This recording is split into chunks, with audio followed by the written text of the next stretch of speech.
Welcome back to the Gadget Show podcast, where we talk gadgets, tech, and all things geeky. And we've got some great news. We are welcoming a new sponsor to our show. Give it up for NordVPN. Yeah, we are. NordVPN is all about keeping you safe online, as you probably know, while unlocking the full potential of the internet. So stay tuned, and we're going to be sharing an exclusive deal for you a little bit later on in the episode. Yeah, big thanks to NordVPN for coming on board. Now it's time, Susie, to talk tech. Yeah, so this week we've got another action-packed episode for you, including the latest news on the AI battle between China and the US. You'll have seen it all in the news. A discussion on whether AR, VR really is the future. And a chat with Stuff Magazine's deputy editor, Tom Morgan-Freelander. And our first thoughts on Nintendo's brand new console, the Switch 2. I don't know, could we just cut straight to the Switch 2 stuff right now? Yeah, you need to be like a little bit patient, Jace. We've got some comments to go through first. All right, fair enough. Let's start with Connor Matthews from our Patreon crew then.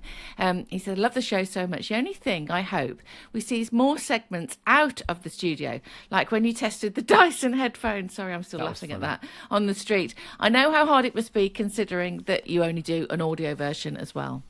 Well, yes, Connor. Yeah, I agree. I think that's a good point, Connor. And not just because you're one of our Patreon members. So, yeah, wherever possible, we'll try that, won't we, guys? Yeah, that sounds good. And also, especially when we're together in the studio, we can do, as we do things inside, we can nip out if it means going outside. Or it's nice to see the tech, isn't it, and test it, and get our hands on it. So, absolutely. Actually, this podcast is turning out to be very expensive for me, Susie, because I have bought multiple items that we've reviewed. I've bought one of the drones that we reviewed. I've bought a PlayStation Pro. And I'm definitely going to buy a particular piece of gaming hardware that we're talking about later. Anyway, next question. Johnny Large, great episode, team. Trawled the internet for a CES 2025 summary. You're not the only one. And the rest touched on big or transparent tellies. Yeah, there was a lot of that on YouTube, wasn't there? Whole body measuring mirrors and a robot Hoover with an arm. This felt much more wide-ranging, by which I'm hoping you mean our episode. Super job. Thanks, Johnny. Appreciate the feedback. Yeah, if you missed it, obviously you can go back and catch that one. So from the GeForce UK, he says, the one thing that you didn't mention in the CES episode, which I'm really looking forward to, is the Atari handheld. Which has an absolute ton of retro games on from all of the old Atari machines, like the 2600. Take it away, Bradbury. Okay, so this is the moment where I'm going to make the GeForce UK and Connor happy, because right now as I speak, I'm guessing we're putting some footage in that I shot at the recent London Toy Fair. Now, I was going around the Toy Fair, Susie, and maybe we could pick up apart from that later, although I know we've got a lot of stuff to cover. There were loads of cool things there, but for me, the highlight was on the bottom shelf of a stand was this box, like the retail box, or I'm guessing the kind of first alpha or beta version of what it's going to look like, for the Game Station Go. Is that correct? I think that's what you call it. The Atari Game Station Go, which is the very console that was huge news at CES, and I think also beloved of many of our demographic who listen to this podcast. And it was there, and I asked the guy, and he picked it up off the bottom of the shelf and opened the box, and it was in there, the one that they showed at CES, and I got to have a quick play. If you're watching this episode of the podcast, then you'll be looking at the footage of the Atari machine right now. If you're listening, then maybe you should go to YouTube for this one, because it's a beauty. I got to use the much talked about trackball, Susie, that's on it, so you can play Missile Command and stuff, and the spinner, so you can play, well, you could play things like Pong, but you could also play, Breakout or Arkanoid. What I love about this console, and it's also got the numerical pad, which, if you remember, you mentioned the Atari 2600 there, Susie. Do you remember you could get a numerical pad? In fact, you could do basic programming on the original Atari 2600. Yeah. I remember learning that at school. I know. This is pre-1980 this console came out. Anyway, what's novel about this amazing thing, again, I'm doing this from memory. I think it's got 200 games on it, but subject to fact-checking from our team. It's got a whole library of amazing Atari games, but the most important thing is the build quality is great. The screen is absolutely beautiful, and the controls, the inputs are game-changing. I can honestly say there is, to my knowledge, there's no portable handheld with a screen that has such exotic controls as a spinner and a trackball, as well as the normal buttons and and other inputs. It's absolutely amazing. The GeForce UK, hope that's cool. Connor, that was me, technically out and about. I'm going to say that needs more of a fanfare. So, Tom, our producer, please can we get one in when we're in the studio to have a little play with that? That would be Tom, if you could, really mate. Amazing. Squash it in. Tom's now thinking, shut up and move on. Yeah. But we like the sound of that. And there's a complaint, Jace. Oh, God. Mr. Nil Orange, Yeah. he said, I think we're learning a little bit too much about Susie hanging around bars, waiting for drinks and flirting with bartenders. I guess we all need a hobby. Well, Mr. Nil Orange, that was a joke. Or was it? And let's move on. I love it. I love it. I love it. So thank you so much for your comments. Keep them coming. And thank you, of course, to our Patreon crew. Subscribing really goes a long way to help support the longevity of this podcast. So if you want to join, it's your all-access pass to the ultimate tech-loving community. Yeah. I mean, we've actually scheduled in today, haven't we, some extra content for the podcast gang. It's a really great way to support the show and hopefully represents really good value for you too. And also, you get to watch the show or listen to the show ad-free because, let's face it, ads aren't for everyone. Yeah, and if you want to level up, you'll get exclusive episodes, extra, behind-the-scenes content and stuff like that. And let's not forget, Susie, you also, as a Patreon member, get to join us live in our Birmingham studio, which is really cool. We've already entertained several of you. It's been really great to meet you. And yeah, you get to hang out, play with tech. It's a really cool afternoon out. So there you go. Head over to our Patreon page now. Yeah, link is in the description. We'll see you in Birmingham. Okay, tech fans, a hot topic today is obviously, AI dominating the headlines, as if that wasn't the case before Christmas. And last week, though, there was an absolute bombshell of a story about the Chinese AI DeepSeek. It's a Chinese startup that really has shaken up the AI game and is rattling investors, to put it mildly. Yeah, absolutely. That's right. DeepSeek has been making waves since its launch in 2023. And now its R1 AI model is making headlines worldwide. And my goodness me, I was actually shocked, Jace, at the amount of coverage that it's had. It's not just a rival to ChatGPT. It's an entirely different beast completely. Yeah, I think the figure that I've heard most recently before this podcast is that American tech stock has lost something around $1 trillion as a result of the announcement, the spec, the tiny budget they had to train this AI. Anyway, here's the news on this. DeepSeek's parent company just went public in Hong Kong, and its stock apparently is skyrocketing. Why am I not surprised by that? Investors are betting big on the company's potential to dominate the global AI market. According to CNN, their share price jumped 40% on the first day of trading. But of course, there are concerns. DeepSeek is still under strict government regulation in China. And topics like politics and sensitive geopolitical issues are heavily censored. So while it's making a splash globally, it isn't without limits. No, it's not. I don't know if you've tried any cheeky questions. It was the first thing I did last week or week before. I asked it questions about Taiwan, because obviously that's a politically sensitive area for the CCP, and actually it wouldn't answer my questions, which is really interesting. Not at all? Didn't give a stock line or anything? No, it said something generic, and then I asked it another question about whether China was likely or not to invade Taiwan. I said that, and it gave me the same generic thing, and it was something like, as a large language model, I'm designed to answer questions around mathematics, blah, blah, blah, and blah, blah, blah. I'm not really qualified to talk on this topic. Something generic like that. And then it repeated that phrase, which was very interesting. Anyway, let's not forget the other thing to think about is, of course, data privacy.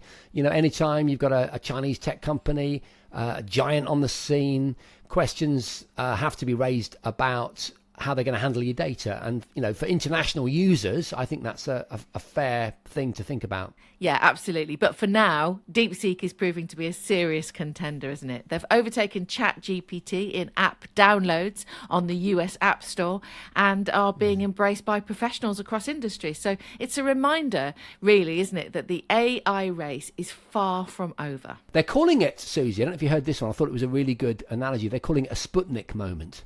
I thought that was quite clever. Yeah, that is quite clever. So I suppose, a lot of people are asking the question, really, could DeepSeek become the dominant AI, or is ChatGPT still holding strong? And honestly, it's a bit of a woolly answer, but it depends, doesn't it? DeepSeek has some very clear strengths in niche areas, but ChatGPT's versatility and strong foothold in the global market already will be hard to beat, I think. But still, competition's good, isn't it? It keeps everybody on their toes and keeps things moving forward, I suppose. No, we're going to see, I think 2025, my God, 2024 was astounding for AI. 2025, we're going to see even more amazing innovation. And you're right, this is just going to drive it forward. So, listeners, what's your take on it? Remember, you can download DeepSeek. Certainly you can now. Get it while you still can. And judge for yourself. Are you team ChatGPT or is DeepSeek grabbing your attention? Please drop us a comment. Let's get the conversation going. And speaking of staying ahead in the digital world, if you're exploring any online tools, don't forget to protect your data. Our sponsor, NordVPN, has got you covered with top-notch online security. That's why Susie and I swear by NordVPN, the world's leading VPN service. Yeah, exactly, Jace. I've got it on my phone here to protect it, and you can add devices. As you know, I'm constantly on the move, whether I'm recording remotely from Australia or just travelling to MotoGP races. And sometimes you have to use a public Wi-Fi. It can be a lifesaver, but it's also a hacker's heaven, isn't it, really? But with NordVPN, I can connect to any network knowing that my data is fully encrypted, plus I use it to access some of my TV shows while I'm away. Yeah, so I've now got an image of you kind of, watching, I don't know, countless episodes of Friends in a Melbourne cafe. Yeah, I mean, I just like it because I know that my, work emails and files and personal details are safe, which is one less thing to worry about when you're in an airport or on the train or wherever you might be on the go. So yeah, that's where I use it. And unless I'm mistaken, the sign-up procedure as well highlighted on the app, I'm pretty sure I remember this happening, that my email address was being on the dark web offered. Did you get that as well? Yeah, I did. Yeah, the leaks. So that was a bit of an eye opener. I tell you what, I've got a great example actually of me using NordVPN this week, Susie.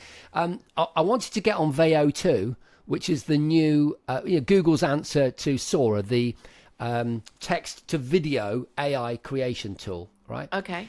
Yeah, and it's not available to me in the UK, as far as I'm aware, so I use NordVPN. I don't know if I should be admitting to this. What, you went to America with it? Saying that I was in America to the servers, and I was able to enlist. And I mean, I didn't get to use it, but I'm now on the waiting list for Veo2, so I can test that technology out ahead of it being available to UK customers. Staying one step ahead there, really, aren't you? And also shopping, online shopping. Because have you ever had your credit card details stolen, while you're shopping online? It's an absolute nightmare. With NordVPN's Threat Protection Pro, you've got that extra layer of protection every time you go online. And it's a lifesaver. So whether you're a frequent traveller, a gamer, or an online shopper, NordVPN has you covered. It's quick, secure, and it's really, really easy to use. Absolutely. Right now, NordVPN is offering an exclusive deal to our listeners and viewers. Just go to nordvpn.com/Gadget Show, and that link will give you 4 extra months on their 2-year plan. And there's a no-risk policy with Nord's 30-day money-back guarantee. So protect yourself online and unlock the internet's full potential with NordVPN. You can also find a clickable link in the description for this episode. Epic. Right, Jace, shall we move on to this week's headline, which is VR dead? I don't think it even was it is. It was like VR is dead. That was the headline. Is VR dead? is our question this week. Now, I know how much you love your Meta Quest 3 and we've both raved about the Apple Vision Pro, but are these devices really the future? I mean, they haven't exactly taken over the same way as, let's say, the iPhone did all those years ago. Are they being a little bit forced upon us by Meta and Apple because, they've got nowhere else to go? I mean, this is what I'm talking about. So they're quite niche in a way. Oh God, your face. You can see Jason's face now. But there's a lack of practical applications, let's say. So VR is primarily limited to gaming and niche training scenarios like, medical, military, that kind of thing. There are few use cases to integrate it and justify it into daily life. And AR glasses, they still haven't gained traction. We haven't found that perfect glass wear. I know there was, we saw loads at CES and everything, but we haven't got there yet. And let's just mention cost, which is all important, of course, because the high-end headsets are so expensive. The normal man on the street's never going to be able to afford that. And also, if you look at Sony, so biggest gamers, they've had a couple of goes at this and they failed. That's not moved forward. AR, smartphone-based AR applications, they require the high-end devices to make them work. So the logistics of it's kind of not come together yet, has it? Suzi, you made some great points, as always. I know you're playing devil's advocate, by the way, and I do appreciate it. Yes, I'm going to be honest. I too am a little disappointed with the lack of vigour in the AR, VR market. Don't get me wrong. There has been some amazing innovations, especially showcased recently at CES, which I'm going to touch on in a second. But in general terms, the growth to me wearing these glasses and not having to have an auto cue thingy, which I've got attached to my camera here in the studio, but have it on these glasses, or to be able to, go to a museum and get a kind of guided tour on my glasses with text and, sort of augmented reality assets. We're not there, are we? It feels very much like it's just wading through treacle, doesn't it? It does a bit, but then I would equate it to something like Bitcoin. Like, I've been doing my crypto trading since Christmas. Something I wanted to do for the new year was just get into a bit of crypto. And one thing I've noticed is that when you drill in to not just a day but even a month, you just get a kind of up-down roller coaster. But if you zoom out for, say, Bitcoin, then clearly there is an obvious upwards curve, isn't there? And over time, we are experiencing amazing innovation and growth in this market, right? Both in terms of its uptake and the technology. And I'll get onto the technology right now. With particular focus on CES. One of the things that I was really excited about is something called the XR1, the AR glasses. I know people will be familiar with that brand. They've got a new version. They've got an even newer one coming out actually this year called the Pro. But even with their XR1, which you can now buy in the UK for about 450 quid, so it's not mad. These are small glasses, not unlike these, but a little bit slightly chunkier. You can get inserted lenses as well, which makes them a little bit chunkier still, but you get your prescription. What you can do is plug them into something like a Steam Deck, and what you've now got is your Steam Deck in your hands, and then through your glasses the equivalent of a 140-inch 120 hertz screen. All right, now that's amazing, right? And you don't have to plug in these glasses. You just literally put a USB-C cable into the back of your Steam Deck or equivalent devices, your laptop or whatever, I'm guessing your phone too, and you've got a massive screen that would cost you a lot of money. 120 hertz, 147-inch screen. I mean, that's going to cost you thousands of pounds, 450 quid. Okay, it's only HD, but you've got 120 hertz HD out of a Steam Deck. That's all you need. I mean, that's absolutely amazing.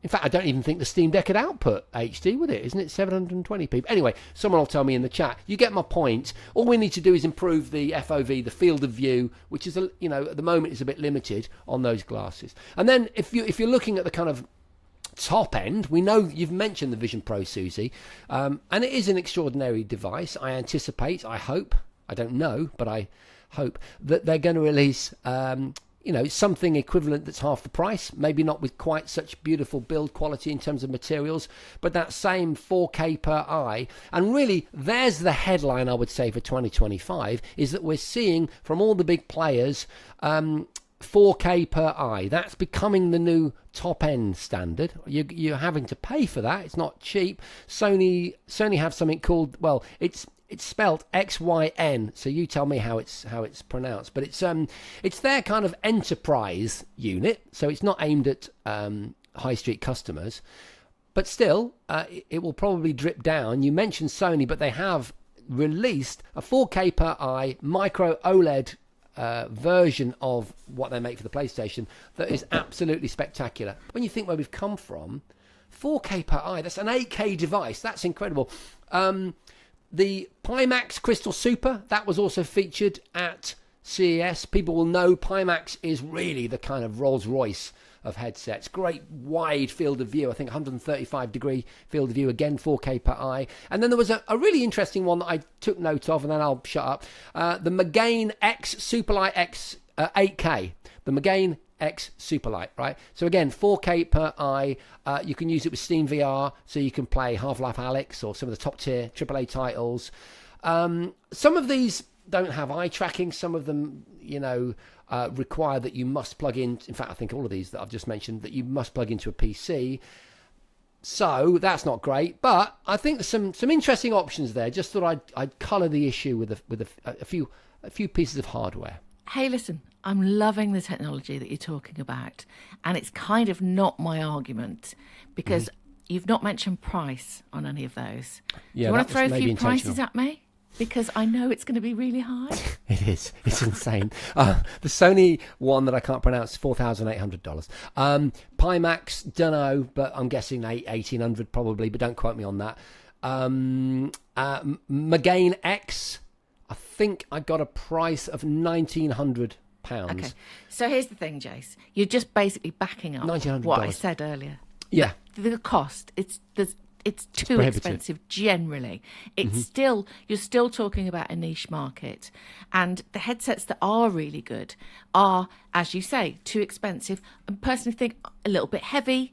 I get a little bit of discomfort after a while with eye strain and that kind of thing. All those things still need to be looked at. And also, what about the content? Because staying in that niche environment, you might have this incredible technology, and if you've got the money, great, but there's limited library of games and experiences, most of which feel like a little bit gimmicky, maybe lacking depth. There's a few major titles, I accept that, or killer apps to sustain the interest.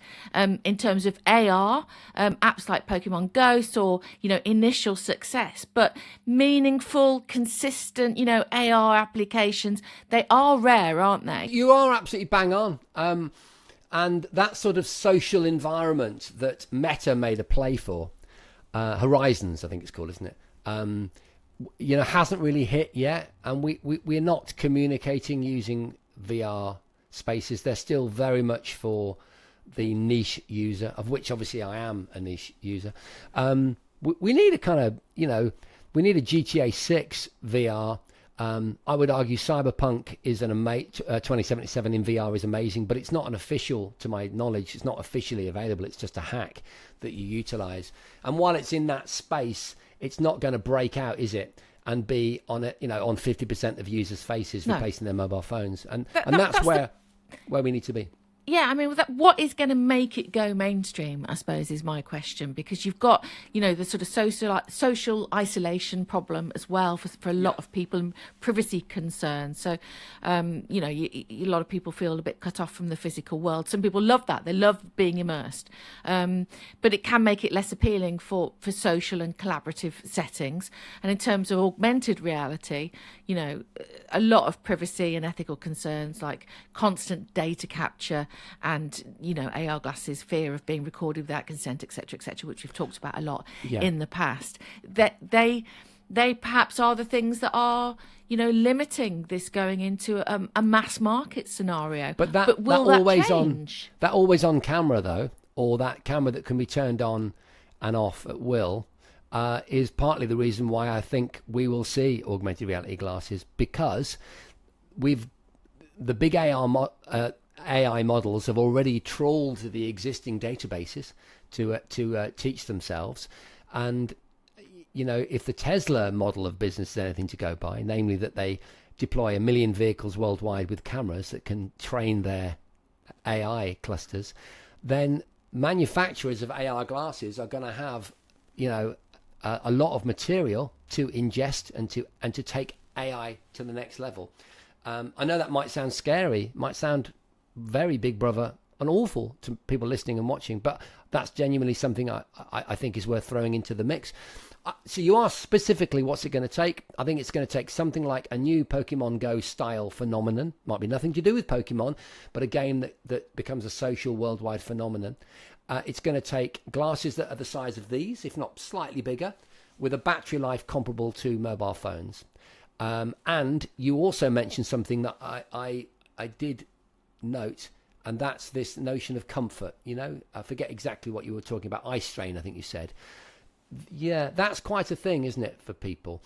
And so, that's going to have to be resolved. So those are the criteria the boxes I would tick to answer your question. Okay, so following all of that conversation, I feel like we've almost sort of met in the middle, really, haven't we? Yeah. In terms of it needing a killer app, killer hardware at a reasonable price. And then, we'd be here for it. And so would everybody else. And you'll definitely hear about it first on this show. You can be assured of that. For this week's guest, we're joined by someone with his finger on the pulse of the tech world. Tom Morgan, deputy editor of Stuff magazine, is here to share his expertise on the latest gadgets, trends, and all things tech. Now, Tom has a front row seat on the latest innovations, so we're excited to hear his thoughts on where the world of tech is headed. Tom, welcome to the show. Thanks very much for having me both. Yeah, it's really great to see you, Tom. Thank you so much for your time. Thomas, as somebody that's, obviously deeply involved in technology journalism, how do you stay on top of the constant flood of new gadgets and emerging trends that are happening? And how do you pick, what to cover in the mag and on the website? Well, I think the secret is I never take my eyes off the internet. I'm just constantly scrolling, constantly looking at, Twitter, RSS feeds, or X, RSS, any website that I've got bookmarked. I read an awful lot of what everyone else is writing, but also I think it's pretty hard to avoid now. Everywhere you look, we're getting adverts for phones, we're getting games consoles thrown down our faces, and I think it's almost difficult not to stay on top. But for me, I've got to say, obviously we take Stuff takes our sort of pick of what we like the look of, rather than what we feel. We don't need to cover everything. We need to cover the exciting stuff. And I think we like to think we've got a good idea of what that is, but it can, some people may disagree. Well, you've been going for a long time, haven't you?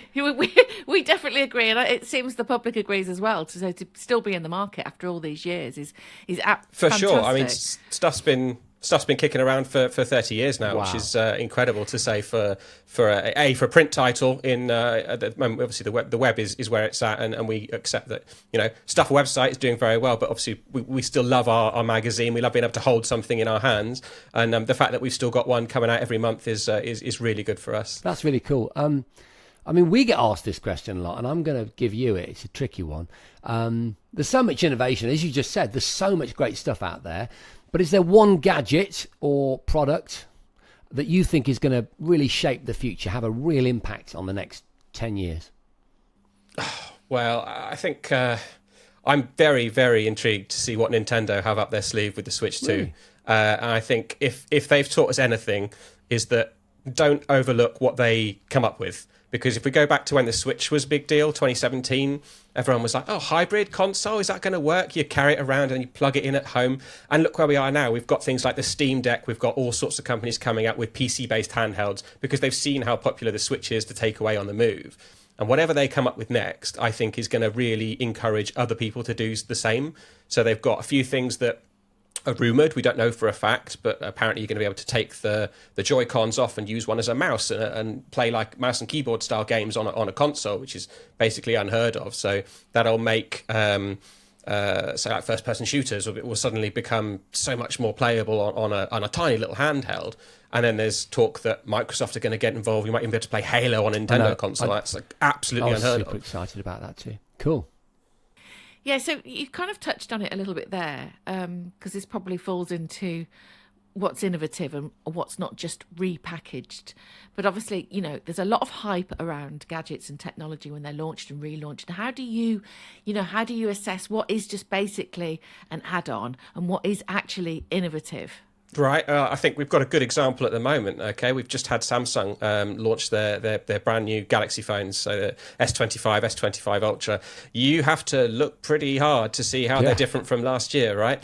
They've not done a huge amount of changes on the hardware front. They're really focused on the software. This Galaxy AI is where it's at for them, and that's all they're focused on. And I think for us, it's a little bit of a shame because obviously we're fans of pushing hardware on, and I think Samsung's in such a good position to really be a force for that, and they don't seem to want to do it in some ways. I can understand if you look at their history with, say, like the Note 7 and the battery fiasco. So I can understand them not wanting to push battery technology quite as fast as, say, some of the brands coming out of China are right now. So your Oppo, your Vivo, your Honor, they're doing really exciting things with like silicon carbon batteries and battery charging that's like twice as fast as what your iPhones, your Galaxies or your Googles are capable of. So it would be good to see them sort of, maybe I wouldn't say try harder, but sort of be willing to take risks more than they are on the hardware front. But then they are doing some really exciting stuff with Galaxy AI. I think this year I've actually started using it a lot more than I thought I would. And last year it was sort of like, okay, I can see where you're going with this. They're trying to make it happen. But this time it's sort of like, oh, actually, yeah, that sort of just works in the way I normally use my phone. So I'm going to try it out a bit more. So they're on the right path for that, for sure. In that sector, obviously they're so well known for their foldable phones. What about foldable phones, or foldable anything for that matter? I remember a laptop at CES this year with a sort of pull-up screen. It's getting really interesting. That and wearables, what are we going to see in the next few years, do you think? Well, I think the logic is trifold, right? So we've got one fold at the moment, so they're going to add a second fold. So we've seen a couple of brands that have done this, but Samsung hasn't quite got there yet. And obviously Apple has very much stayed on the sidelines. They're not looking to get involved anytime soon, although the rumours do say keep an eye out for 2026. You never know. Yeah. I think the more I use them, the more I'm not worried about the size or the number of folds or anything fancy like that. They just need to feel like a phone when it goes in your pocket. So the thinner, the better. And obviously, the thinner you go, you have to make compromises on things like cameras or batteries because there's not any room to put them, right? So I think it's finding that balance of how to make it feel less like this is all about the fact it can fold and more just the fact that it's a phone and also you can open it up and suddenly you've got a bigger screen. And that bigger screen, it makes such a difference for pretty much everything you do with your phone. YouTube videos, suddenly just that much more immersive. Writing out an email is suddenly that much easier. Games are that, really, really easy to play because your thumbs aren't covering up all the screen anymore. You've got all that extra space.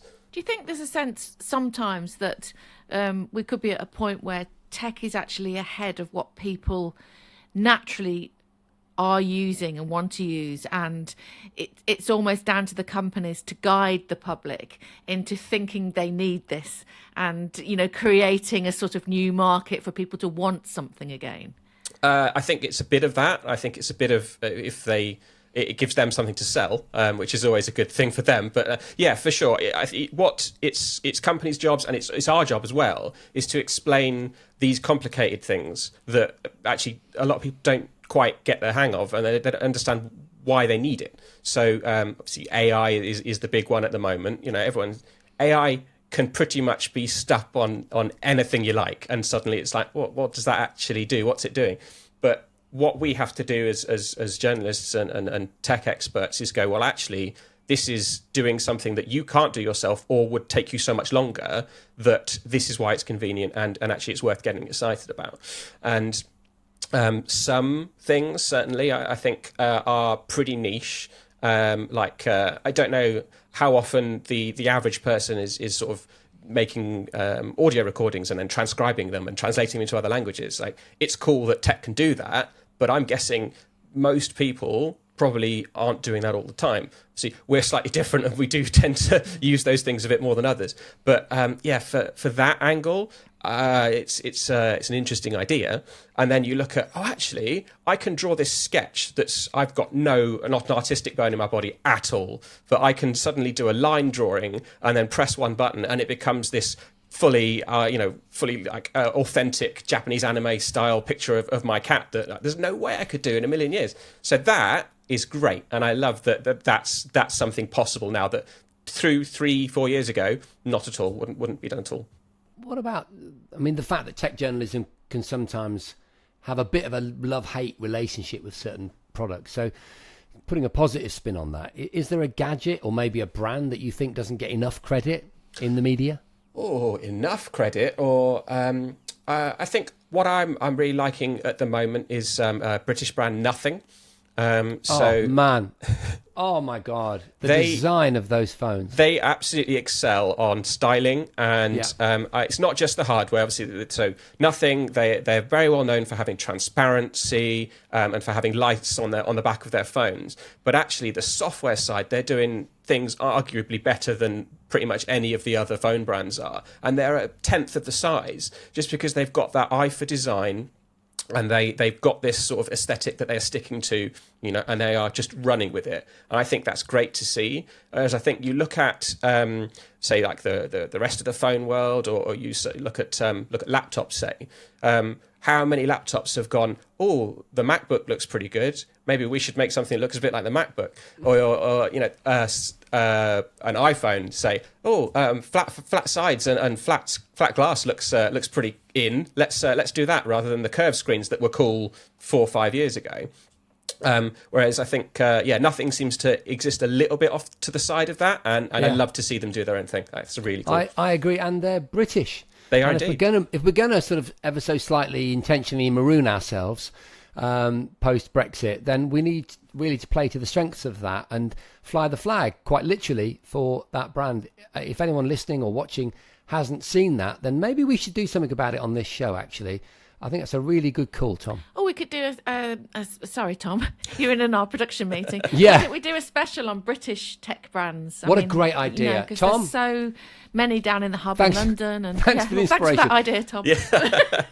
We'll pretend that we came up with it, though, Suzi. Oh, for sure. Cool. You heard it here first. Tom, is there anything on the horizon that you know about that you can tell us about that perhaps is a little unexpected, moving away, if possible, from AI? Yeah. Oh gosh, what's coming up? So obviously we've got, as we talked about earlier, Nintendo Switch 2 is going to dominate the news pretty much from April onwards. It's going to dominate this podcast as well. Very actually, much. Yeah. We'll talk about it after. So. We're going to roll into a new big phone trade show in March, so Mobile World Congress. We're going to have a bunch of brands kicking off their sort of 2025 in Europe at that show. And I suppose the other thing that's sort of dominating the gaming landscape is Grand Theft Auto 6. And that is going to be absolutely colossal. I think if you look at how much money Grand Theft Auto 5 has managed to generate for Rockstar in over the course of its lifetime, they obviously...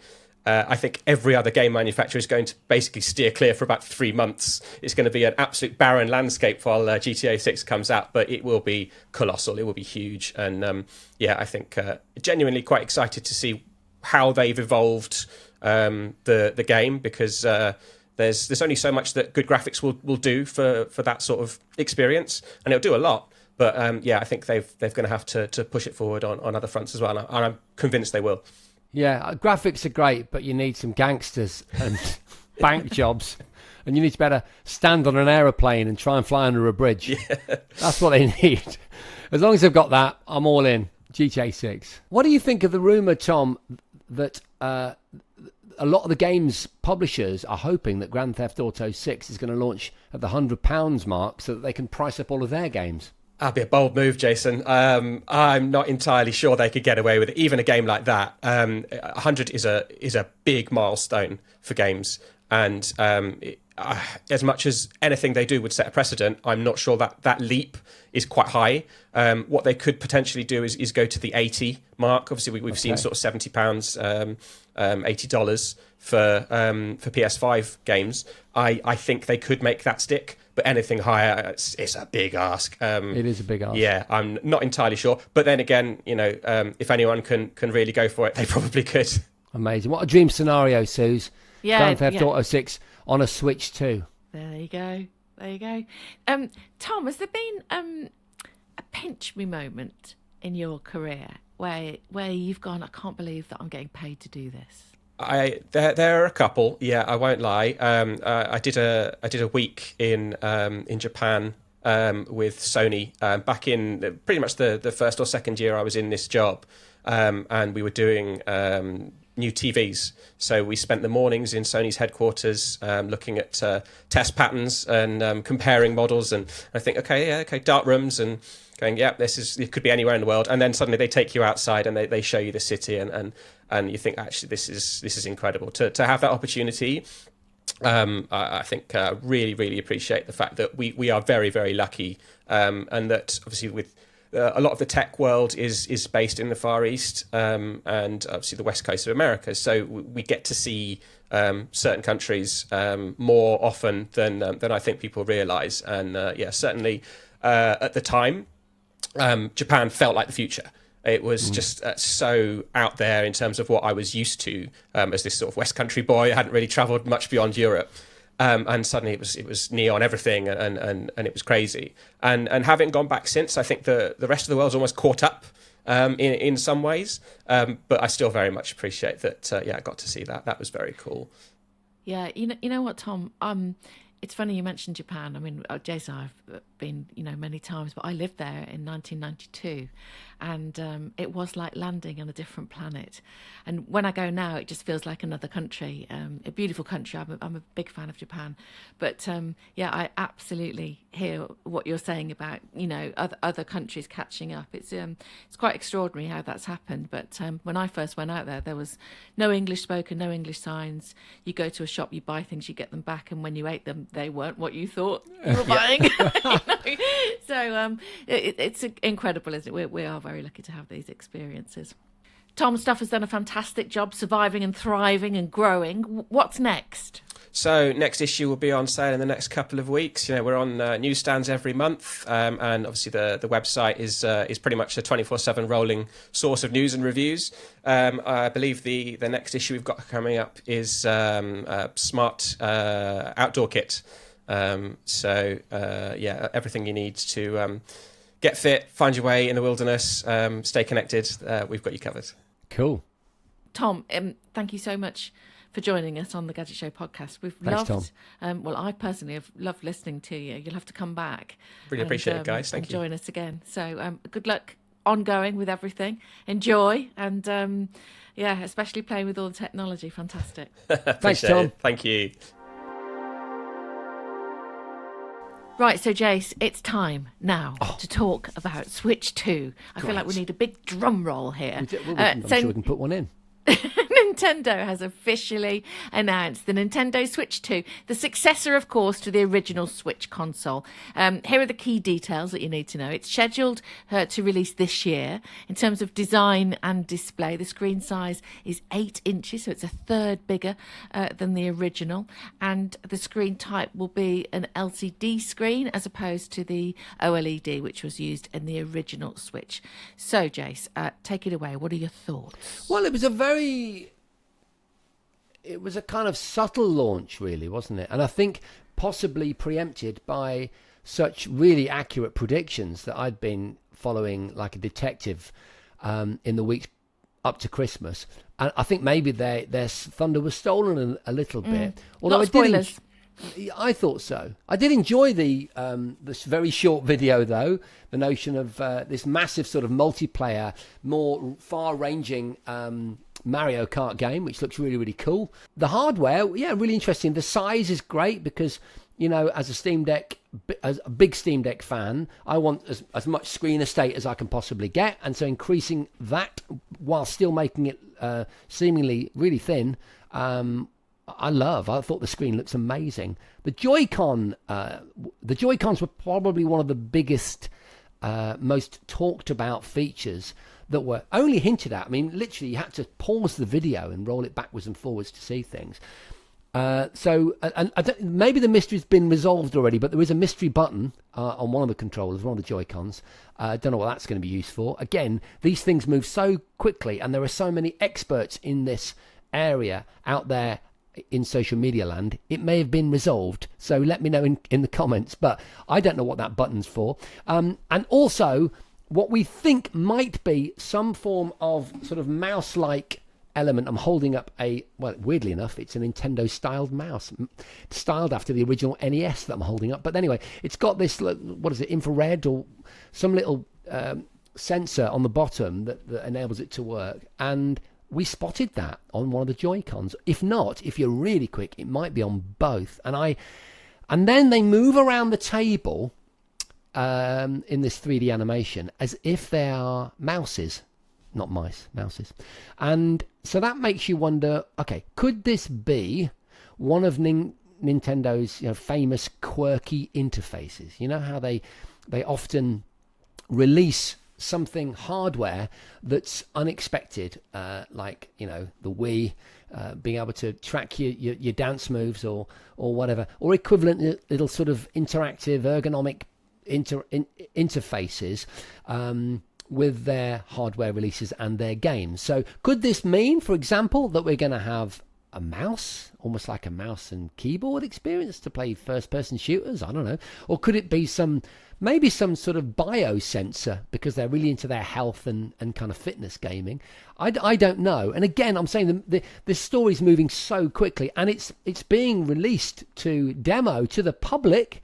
I think it's early April, so we're going to find out very, very soon after this podcast goes out. And what else was there? That was mainly it for me. Two USB-Cs. That was quite interesting. Oh, and backwards compatibility with your existing gaming library. That's really, really good stuff. I'll just pick up on those events that you mentioned, because they've got what they're calling a hands-on opportunities event. They're doing them across Europe, and in the UK it's going to be in London. That's going to be in April, and that's basically where you can go and get your hands on it, and have a play.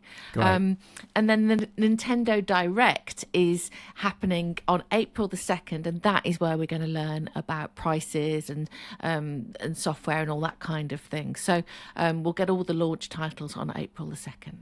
That's good. And again, a lot of this stuff is probably going to get leaked before then. But right now, to the best of my knowledge, Mario Kart 9, Metroid Prime 4, which is, again, these are rumours, but I'm very, very excited about that. Possibly a new Zelda game. I think that's a pretty obvious one. New Animal Crossing has to happen. Was it Mario Paint where you used like a mouse? I can't remember. Old school game. Maybe that could be incoming. Maybe that was a little subtle reference to it. Let me know in chat, in comments. And then, interestingly, Phil Spector of Xbox, he waded into this, which is quite interesting, and didn't hold back, was very complimentary. Said that he liked the idea of a larger screen because his eyes weren't as good as they used to be, which I thought was quite funny. Oh, yeah. And he was very clear, concretely clear, that Microsoft titles, that we could expect to see them on Switch too. So that then changes the colour a little bit of the lineup. We could expect possibly to see, are you ready for this, Halo on the Switch too? I mean, come on. I'm there for that. What else? Maybe even Microsoft Flight Simulator. I don't know. And then sort of wider titles, Final Fantasy VII, Red Dead Redemption 2, Assassin's Creed.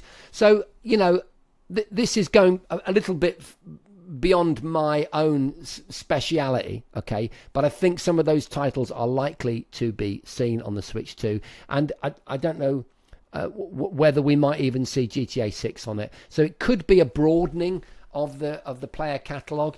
Oh, and I must just mention, Suzi, that Microsoft, I think, are working on a new version of Perfect Dark, which is one of my favourite games ever, which originally, of course, was a Nintendo property for the N64.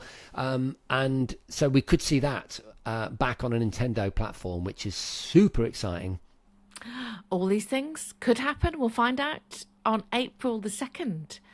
Look forward to that. And of course, as soon as we can get our hands on one, Jason will either have it with him. I'm sure he'll trump me on this one, or hopefully we'll have it in the studio so I can have a play too.